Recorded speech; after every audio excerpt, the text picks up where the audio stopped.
The moment I was born, my parents kicked me out of the nest. They even wanted me dead, and in the end, they tossed me into the world's most dangerous monster dungeon to fend for myself. All because my brother and I were a once-in-a-century double yolk egg. I thought being born like that meant I started at the top, but I was wrong. Among dragons, each clutch only raises one son. The weaker hatchling gets eaten, that's just the law of nature. My parents didn't go that far and make a meal out of me, but they did hand me another road to death. They even dressed it up like it was all for my brother's sake. After thinking it over all night, they dumped me straight into a deadly dungeon. High-level monsters rule this place, and my still immature blood is basically a premium delicacy to them. So yeah, Mom and Dad weren't worried at all about me coming back for revenge someday. And honestly, they were right. My combat power here was a flat 0. At that point, even staying alive felt impossible.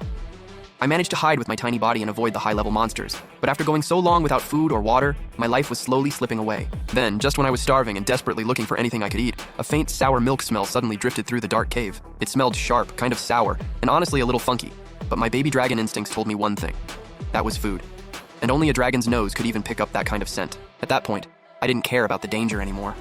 After crawling through a few tunnels, I finally found where the smell was coming from. It was a round cave, and right in the sunken center there was a dragon curled up about 60 feet long. Not just any dragon either, it was a level 28 subspecies earth dragon, the kind that could kill me with one sneeze. And near the source of that smell, I saw 3 or 4 earth dragon hatchlings about my size, all huddled around their mother's milk, sucking it down. Earth dragons don't count as true dragons, but they do have dragon blood. And more importantly, as a hatchling myself, I could drink the milk of this subspecies earth dragon too. Using the shadows, I carefully made my way toward the dragon's lower belly.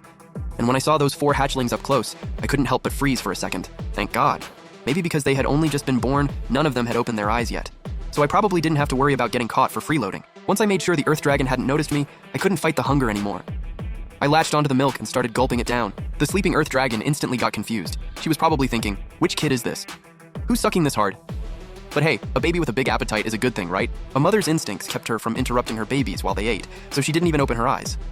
As all that milk went down my throat, my body, which had been turning cold, started filling with a strange warmth. And my level just kept going up. Maybe it was because I had just escaped death, or maybe it was because the earth dragon's body was just that warm, but the second my nerves relaxed, my head drooped, and I passed right out. I don't know how long I was out, but a sharp pain in the back of my neck suddenly yanked me awake. Then right in front of me, a giant vertical pupil, bigger than my whole body, filled my entire vision. Looking into that earth dragon's nearly fire-spitting eyes, the only thing I could do was pray she'd chew fast, so dying wouldn't hurt quite as much. I curled up my limbs, shut my eyes, and surrendered to fate. But after waiting forever, death never came. When I opened my eyes, the earth dragon wasn't even looking at me anymore. At some point, she had already turned her head.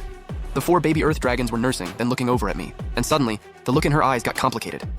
First it was anger, then it turned into sympathy, and after that, a kind of helpless resignation. In the end, she closed her eyes, let out a sigh, and gently set me back down with the other babies. I was completely stunned. Then I looked again, and the earth dragon was done paying attention to me. She just laid back down and started snoring. The baby earth dragons, who had just opened their eyes, seemed to be welcoming their new brother. They ran circles around me, sniffing and licking me like 4 little puppies. Mom's not seriously gonna adopt this ugly dude, right? He looks so weird. He looks like some alien lizard mix. Once I got close enough to listen, I realized they were trash-talking me. So I opened my mouth and started yelling, and all 4 hatchlings froze on the spot. Obviously, they didn't expect me to be able to talk, and I didn't expect leveling up to unlock telepathic communication.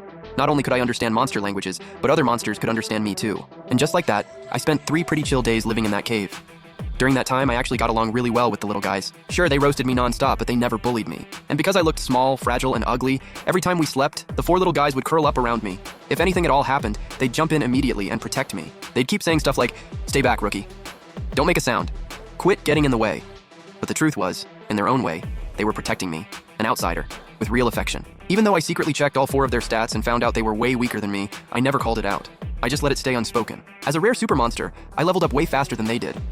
During those few days, I shot all the way up to level 9, while my 4 Earth Dragon brothers were only level 4. After spending that time with them, I honestly started seeing this Earth Dragon family as my real family. At the very least, they were 1,000 times better than my actual dragon parents. The only regret was this. All that time, I never really got to talk with the Earth Dragon mom. Even when I tried to greet her first, at most, she'd just glance at me.